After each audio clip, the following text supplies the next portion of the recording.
housemate. So aside from Russo, sabi nga may isa pang housemate na nag-yes to shut down. So spill the sabaw daw ng gender reveal. Isi-spill niya ba to our producers? Wait. Again, walang kinalaman yung PBB dito. This is just me. Pero gusto kong ibalik yung sinabi niya dati. Doon sa naging issue niya with Aizel. We can forgive, but we will never forget. Oh, the guy, my Ito yung tinig ng mga nawalan. Paglabas nilang lahat ng bahay ni Kuya, papakita ko sa kanila ito. Yan. Sipin nyo, it's not just a symbol, this is our mantra, this is our life. Hi. Ganda nun. Naisip mo pa yon. Alam mo, magaling ka talaga. Pwede ka ikaw talaga yung next gen host. Habang kumakain ng grapes at nagdudura ng buto. Oo nga eh. Baka iba yung madura ako dito. Kaya,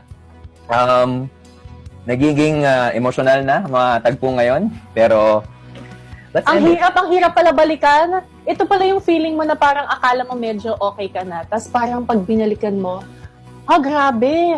Nako, we could go on and on and on talaga. Pero eto na nga, okay. Nagre-request ang ating mga kasabawers to spill the sabaw. Gender reveal lang. Okay, hindi namin sasabihin kung sino yung isa pang housemate. Pero gusto daw nila ng gender reveal. Kasi kung letter, halata na. Oh my gosh, paano tayo mag-react sa episode bukas? Oo, okay. Uy, paano tayo mag-react sa episode bukas? Oo nga, no? Ayoko na tuloy mag-live react sa episode. Nakakaloka. Ang hirap. Okay. Gusto ba natin ng color gender reveal? Maghahanap ako dito ng mga kulay. Meron ba dito? Oh, ito, Ate B. Sabay natin ipakita. Okay? Meron ka dyan ng color. Ito.